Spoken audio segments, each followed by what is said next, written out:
ደህና አይደለሽ? ምንድነው እያደረግሽ ያለሽው? ሲጀመር ተያይዘሽ ምናምን እኮ ነው ያለሽው። ምንሽ ነው እሱ?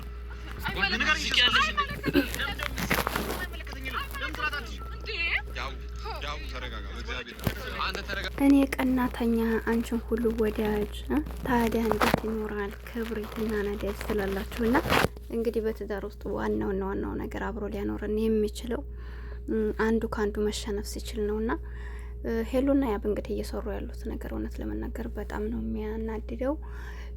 በቃ እንደነገርኳቸው የሄሉን ኮንፊደንስ አላደንቅ አላልፍም። ነገር ግን እንደዚህ አይነት ኮንፊደንሶች እስከ ህይወት መጥፋት ደረጃ ያደርሳሉ። ያብ ደግሞ በቃ በጣም የሚቸኩለው ማለት ነው። ሁለታቸውም የመቸኮል ባህሪ ያለባቸው እና ዛሬ ላይ አሁን ይቅርታ እሷ ጋር መሆን እንዳለብኝ ስለገባኝ ይላል። ቀድሞ ያስተውልም እንዴ ታዲያ? ስንት ሰው ነግሮታል። ስንቶቻችንን የነገር ነው ይሄ ነገር እንዳይመጣ ብለን ነው።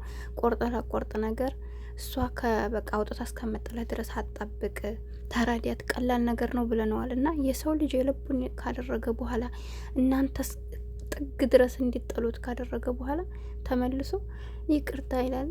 እንደዚህ አይነት ነገር በቃ ምንም ይሆናል አይደል? ለራሳችሁም ለተመልካችም ለሰውም አትሆኑም። እና ማስተዋል የሚባል ነገር አለ። ነግሬያችኋለሁ። ቆርጣችሁ ለማቆርጡት ነገር እላፊ ነገር አትነጋገሩ፣ መጨካከን አትስሩ፣ የሚያስጠላ ነገር አታድርጉ። እውነት ይኸው አሁን በምንወዳቸው ልክ ያስጠላል። ዛሬ እሷን ስንመክር ነገ ደግሞ እሱ እንመክራለን። ዛሬ እሱና ስናሸንፍ ነገ እነሱን እና ይህ ሁሉ ተመልካች እንግዲህ እነሱን ስለሚወዳቸው ነው እንደዚህ ስራውን እየተወ እየጻፈ እንደዚህ አታድርጉ እንደዚህ አድርጉ የሚባለው። እና ደግሞ ይሄ ጥላቻ ሳይሆን ማንም ሰው የሚወደውን ሰው ነው የሚመክረው ከጥፋት ተመለስ እያለ እና ከልብ ስለምንወዳቸው ደግሞ እነሱ እንደዚህ አይነት ነገር ልክ አይደለም። እና ሄሉ ሰው እንደማታጣው ሁሉ ይህን ልጅ አሁን በሴኬንድ ውስጥ አፍቅራው ወደው አይደለም። ነገር ግን ያብን ለማናደር ነው። ለማናደር ብለን የምንሰራቸው ስራዎች ደግሞ ያስጠላሉ። ስለዚህ ለሁላቸውም ዩቱበሮች እንዲሁም ደግሞ ከዩቱበር ውጭም ላላችሁ ሰዎች መመክራችሁ ነገር ቢኖር በቃ በህይወታችሁን ችግር ሲፈጠርባችሁ ቆም ብላችሁ ለማሰብ ሞክሩ እንጂ ሰውን ለማናደድ ብላችሁ አታድርጉ። ሰው የሰውን ህይወት አትኖሩ እናንተ። ያ የምታደርጉን ነገር ሰላም ካልሰጣችሁ፣ ደስታ ካልሰጣችሁ፣ እውነተኛ ነገር ከሌለው ምን ይሰራላችኋል? ተመልሳችሁ የምትጸጸቱበትን ነገር አታድርጉ ለማለት ያክል ነው። አሰላሙ አለይኩም ወራህመቱላሂ ወበረካቱ። ውድና የተከበራችሁ የቻናል ቤተሰቦች እንዴት ናችሁ? ደህና ናችሁ? አይ እኔ ያለሁ አልሐምዱሊላህ። ለቻናል አዲስ ከሆናችሁ ላይክ፣ ሼር፣ ሰብ እያደረጋችሁ አበረታቱኝ። ከጎኔ ሆናችሁ ደግሞ ለምታበረታቱኝ ውድ ሀገሬ ልጆች ከልብ ነው የማመሰግነው። እና እንግዲህ መግቢያ ላይ እንዳያችሁ ዛሬ ላይ ሄሉ ከሌላ ሰው ጋር ፏሻ በረቅ ብላ መጥታ አይመለከተም በእኔ ህይወት በቃ አንተ እኮ ከኔ ጋር ያለህን ነገር ጨርሰሃል። ካሁን በኋላ እኔ በእኔ ጉዳይ ላይ ምንም የሚመለከት ነገር የለም ብለዋለች። ያብ ደግሞ እንደውም ጥፋትሽን አምነሽ ይቅርታ ትይኛለሽ ስል ከሌላ ሰው ጋር እንዴት ልትመጪ ትችያለሽ ብሏታል። ያ አልፏል።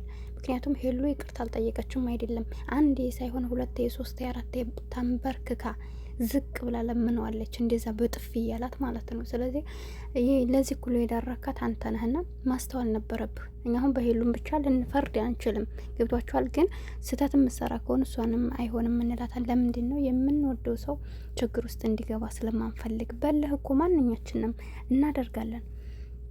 ሰውን እኮ መጉዳት እንችላለን። ይሄ እኮ እልህ እኮ ሰውን መጉጃ ነው። ገባችሁ አይደል? መበሻሸቅ ማለት ነው። መበሻሸቅ ያለበት ህይወት ደግሞ በጣም ከባድ ነው። ቁማር ጨዋታና እንደዚህ አይነት መበሻሸቅ ያለበት ህይወት በቃ መጨረሻው አያምርም ስነግራችሁ። ብዙ ሰዎች አሁን በቁማር እየጀመሩ አይታችኋል። አሁን ላይ አዲስ አበባ ላይ እየተሰራ ያለ ነገር ቢኖር እንግዲህ ሌላውን ገንዘብ ጨርሰው ሚስቱን እያስያዘ እንግዲህ አስባችሁታል። የልጁን እናት ስንት አመት አብሯት የኖረውን የአካሉን ክፋይ ቁማር እያስያዘ ስንት ነገሮች እየተፈጠሩ ነው። እና ያ ምንድን ነው? እልህ ነው። በቃ የሆነ ነገር ስታደርግ በቃ ከዛሬ ነገ በቃ ይሆናላ እየባሰ የሚሄድ ነገር። ስለዚህ ችግር የሚያስገባችሁ ነገር ካልሆነ መጀመር የለባችሁም። በትንሽ ታዩታላችሁ አይደለ? በቃ የማይሆናችሁ ነገር ከሆነ ውልቅ ነው። የህይወት አጋር የሚሆን ጨዋታ የሚሆን ማንኛውንም ነገር ይሆን ስራም ሊሆን ይችላል። ህይወታችን መጥፊያ ከሆነ እንደዚህ አይነት ነገሮች መጋፈጥ አስፈላጊ አይደለም። እና ይሄን ለማለት እወዳለሁ። እና ስለዚህ አሁን ሄሉ ከሱ ጋር ማለት እኔ ጀግና ማለት ለእኔ አንድ ሰው ጋር ሲጣላ ሌላ ሰው የሚያመጣ አይደለም። ሌላ ሰው ማምጣት ይሄ ምንም አይደለም። ነገርኳችሁ እኮ የልጅ ተከፍሎት ይሆናል የመጣው እንጂ በሴከንድ ላይ ሆን ይችላል። ገባችሁ? ዋጋ ትከፍላላችሁ። ዝም ብሎ አይደለም። ወይም ቤተሰብ ሊሆን ይችላል። እኔ ደግሞ የሚገርመው ነገር ማለት ነው እንዴ በግ ተጎትተው የሚመጡት ሰዎች እኮ ናቸው ግራ የሚገባኝ። ይሄ ልጅ አሁን ለህይወቱ አይፈራም። እንደዚህ አይነት እሳት ውስጥ እንዴት ነው የሚመጡት? እንዲው ወላሂ የማይሰራው ነገር እኮ የለም። ወይ ገንዘብ ሊሆን ይችላል፣ ወይ ደግሞ የሆነ ነገር አለ። አያችሁት አይደል? ይሄ ልጅ አሁን ጠብቆ ቢመታው ቢያስመታው ምን ይባላል አሁን? እና እኔ የአንዳንድ ሰዎች ግርም ትሉኛላችሁ። ካቻላችሁ ሰዎች የለ አሁን ይሄን ልጅ ስትጠይቀው ሄሉ እሺ ብሎ ከመንጣት ትልቅ ነው መጥቶ አይመለከትም እያለ ከመጋፈጥ ሰው ጋር ማለት ነው። ልክ አይደለሽም። ይሄ ነገር ማስተካከል አለብሽ። እኔ ግዴታ ያብን ይቅርታውን ትቀበለው ዝቅ ብላ ትኑር እያልኳችሁ አይደለም። በቃ እሱ እንዲያሻትሸው ግን ሌላ ሰው በመሀላቸው ማስገባቱ ለእኔ በቃም የሚያሳፍር ነው፣ ያስጠላል። ባለፈው እንኳን ይቅር ሌላ አዲስ ሰው ማንጣትና ልውልና እሷ እንደዛ ቆመው አገኘኋቸው ብሎ ከአዲስ አበባ ልዩን ጠርቷት አይታችኋል አይደል? እንግዲህ የበፊቱን እንኳ ራሱ ጠርቶ ስናየው በጣም ነው ያመመን። ወላሂ በጣም ቀስማችን የተሰበረው ከሷ በላይ እኛ ማለት ነው። እንኳን ይቅር ዛሬ ላይ ይህች አሁን ይችስ ልዩንስ ቢያመጣት መቼም ካሁን በፊት ጓደኛው ነበር፣ እሷን ለማናደድ ያደርጎታል። ሄሉ ግን እስከ ዛሬ ሄሉ አናውቀውም። እንግዲህ እሷ ልታውቀው ትችላለች፣ እኛ ግን አናውቀውም። ኪራን ራሱ አይታችሁታል። እኔ የማላውቀው ያንቺ ጓደኛ ማን ነው ነው ያላት። እና ይህ ልጅ ከየት እንደመጣም አይታወቅም። እና ስለዚህ እንደዚህ አይነት ነገሮች እንትን ይላል። እንዲሁም ደግሞ እናንተ ተጎትታችሁ የምትመጡ ወንድም ሆናችሁ ሴቶች ማለት ነው እንደዚህ አይነት ወይ ለጠቅም ብላችሁ ከሆነ ወደ እነዛ ሰው ህይወት የምትመጡት ወይ ደግሞ የሆነ ነገር ኑሯችሁም ፈልጋችሁ ከሆነ እውነት ነው የምላችሁ ህይወታችሁን አደጋ ላይ ተጠላላችሁና ይሄ ልጅ አሁን ከሷ ጋር እንትን እንዲያለው ጠብቆ የሆነ ነገር ቢያስተርገው ማን እንኳን ሊባል አይችልም። እና ህይወት መጥፋት እንደቀላል አለ። በአሁኑ ሰዓት ደግሞ ማንኛው ህግ ነው። እና ራሳቸውን ጠብቁ። ይሄ የሀበሻ ፕራንክና ቀልድ የሚባል ነገር በጣም ያስጠላል። የሰው ልብ እየሰበሩ ቀልድ ነው፣ ፕራንክ ነው፣ እሱን ለማናደር ነው። ይሄ ቀልድ እኮ አይደለም። እኛ እኮ ጨጓራችን የተቃጠለ የእኛ ህይወት ባልሆነው በጣም ተናደናል።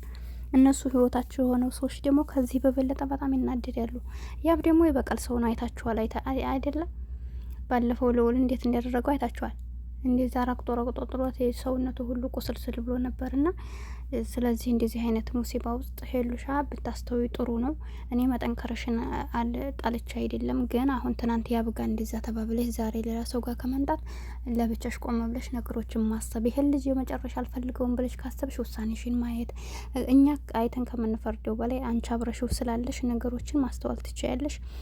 አልፈልገውም ሀሽ በቃ ከህይወትሽ አውጥተሽ ለትንሽም ቢሆን 1 ወር ወይ ደግሞ 15 ቀንም ቢሆን ከተረጋጋሽ በኋላ ሌላ ይህች እየቸኮልሽ የምገቢበት ህይወት እኮ አየሽው እኮ ስንት አሁን ይሄ ልጅ እኮ 4ኛ 5ኛ ሳ ስለዚህ እየቸኮልሽ የምገቢበት ነገር ዋጋ እንደሚያስከፍል እያየሽው ድጋሜ የሰው ልጅ ከትናንቱ መማር አለበት እንጂ ደግሞ ስህተት መስራት የለበትም።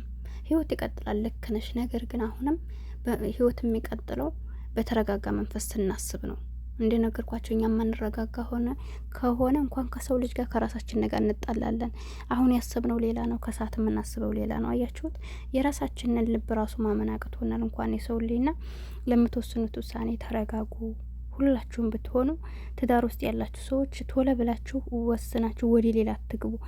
የሰው ልጅ ጋር እንጣላለን፣ መጣላት እንዳለ ሁሉ መታረቅ አለ። በተጣላችሁ ሰዓት መጥፎ ንግግሮችን አትነጋገሩ። በተጣላችሁ ሰዓት ቶሎ ወጥታችሁ ሌላ ነገር ውስጥ አትግቡ። ቶሎ ወስናችሁ ራሳችሁን ለመጉዳት አትሞክሩ። ተረጋጉ።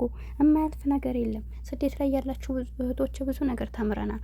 ስንት መከራ አልፎብናል። ነገር ግን በመታገዛችን ነው ዛሬ ላይ ቁመን እያህርን ያለ ነው። እና የሰው ልጅ ሶብር ያስፈልገዋል። ያልሶበሩት አይታችኋል። እንግዲህ እህቶቻችን ስንት እህቶቻችን በስደት ላይ ራሳቸውን እያጠፉ ብዙ ነገር ውስጥ እየገቡ እየቀወሱ በሽተኛ እየሆኑ የአእምሮ መዛባት እየመጣባቸው በየሐኪም ቤቱ በየእንትኑ ወድቀው የሚቀሩ ወንድሞቻችን አሉ።